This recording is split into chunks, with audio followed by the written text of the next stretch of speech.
ia melakukan ini bisa menghilangkan nyawa orang lain misalnya. Ya, misalnya melakukan penembakan atas kerumunan orang. Nah, ini atas matinya si korban, maka si pelaku dipidana karena kesengajaannya, bahwa kemungkinan dari pelaku perilakunya, perbuatannya bisa menghilangkan nyawa si korban. Tuh. Ya, contohnya ini bisa Anda baca. Ingat ya, yang satu ini terkait dengan maksud alias kehendak. Sedangkan yang kedua dan tiga terkait dengan pengetahuan. Yuk, next. Ya, kesengajaan ini perlu diobjektifkan karena aslinya adalah subjektif. Kesengajaan itu subjektif. Nah, tadi istilahnya apa? Subjektif guilt, guilt. Nah, subjektif guilt berarti rasa bersalah pada diri pelaku. Ini harus diobjektifkan karena pada dasarnya ini subjektif.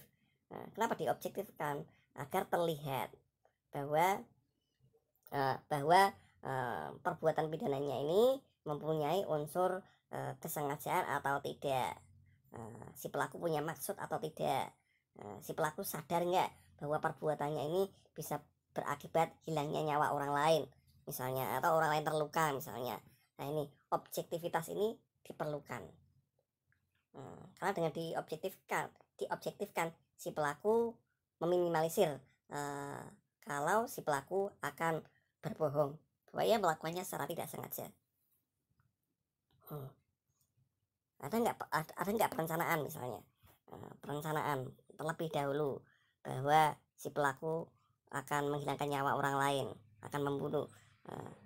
Kalau ada kesengajaan dengan perencanaan, tentu si pelaku sudah menyiapkan rencana membawa alat misalnya, alat yang digunakan untuk membunuh sudah dipersiapkan.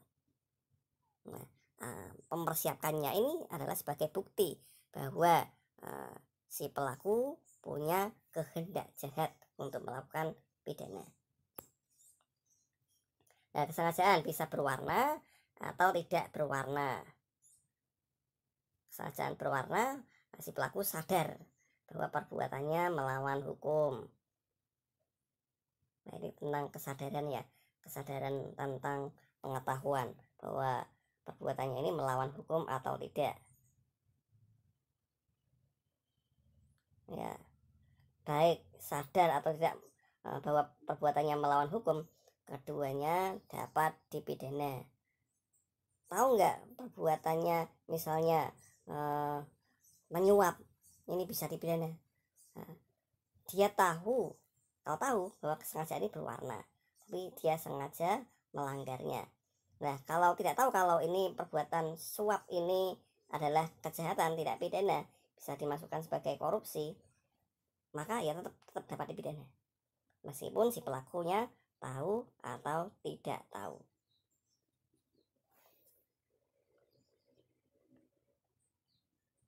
Ya, beberapa kata yang punya makna sengaja. Tadi apa? Sengaja, dengan sengaja, atau mengetahui tentang. Karena tadi dari dua unsur tadi, pertama kehendak, yang kedua pengetahuan. Dengan maksud ini berarti ada kehendak, sama dengan sengaja. Niat ada kehendak, dengan rencana lebih dahulu ada kehendak. Di sini kehendaknya 1, 2, 3, 4. Yang pengetahuannya yang kedua ini. Ya, ada berbagai macam dolus, silahkan Anda cermati. Dolus generalis, misalnya melempar bom di tengah kerumunan. Nah, ini nyawa si korban bisa terhadap hilangnya nyawa korban, si pelaku bisa dipidana. Indirectus,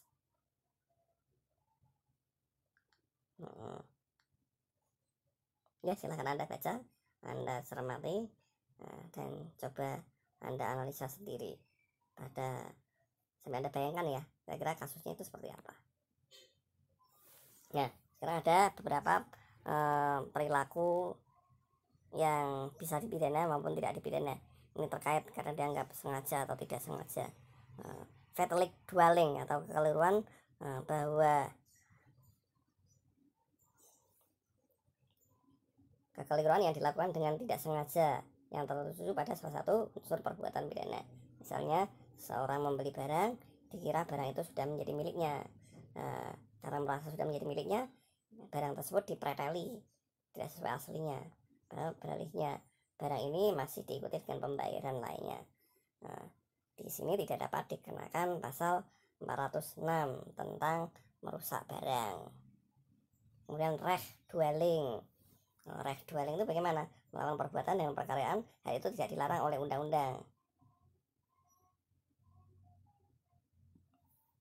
Nah, ia merasa bahwa perbuatannya ini bukan tindak pidana, tapi merasa ini boleh-boleh saja. Ya, misalnya illegal logging. Ya, seseorang kadang apa? Iki kayune sapa? Kayune negara. Nek wong Jawa itu negara ya ditegur, kayunya di log, jadikan kayu log. Nah, ini terhadap illegal logging tadi si pelaku dapat dipidana. Ya, meskipun dia tahu atau tidak tahu bahwa perbuatannya ini dilarang atau tidak dilarang. Yang lain dengan fatalik dwelling ya. Kalau fatalik dwelling ini tidak dapat dipidana. Tapi kalau reh dwelling, tahu tidak tahu tetap dapat dipidana. Kemudian error in persona, salah orang. Dikira musuhnya kemudian dibunuh, ternyata bukan. Ini error in persona. Error in objecto, kekeliruan mengenai objek yang hendak menjadi tujuan dari perbuatan pidana. Objek ini objek barang ya, bukan orang. Kalau orang itu musuh. Objek itu misalnya, saya ingin memusnahkan barang saingan musuhnya, ternyata ini barangnya milik kliennya. Sehingga ya si pelaku salah sasaran. Abrevio ictus, kekeliruan yang timbul disebabkan karena berbagai sebab, sehingga akibat yang timbul berbeda, berlainan dari yang dikehendaki. Nah, terhadap 34 ini tetap dapat dipidana, entah salah orang atau salah barang yang akan dituju, tetap dipidana. Nah, kalau akibat yang timbul ini berbeda, ya tergantung pada akibat yang terlarang yang terpenuhi yang mana. Misalnya seorang ingin membunuh, ternyata ia tidak mati. Tapi meskipun demikian, perbuatan si pelaku ini menganiaya diri korban. Si korban cedera, si korban terluka, si korban luka berat misalnya. Ini ya pemidaannya tergantung pada akibat yang ditimbulkan, yang dilarang oleh undang-undang. Kealpaan, negligence.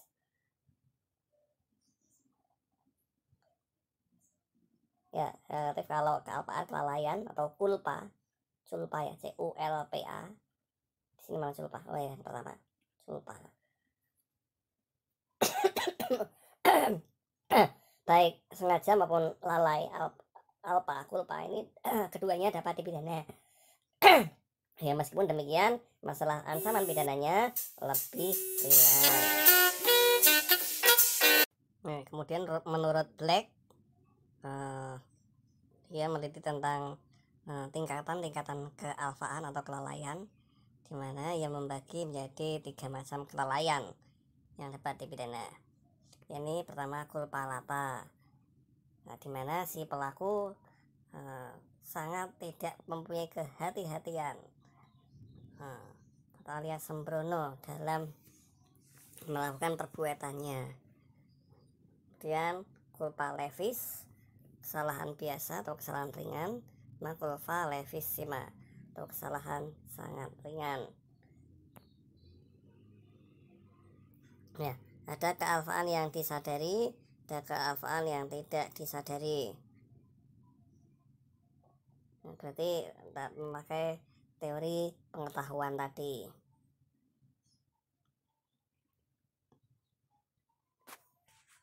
Memakai teori pengetahuan, ya, bisa Anda baca ya. Beberapa kealpaan yang dapat dipidana dalam KUHP seperti ini. Adanya kebakaran atau ledakan, menyebabkan barang yang disita hilang, dapat dipidana.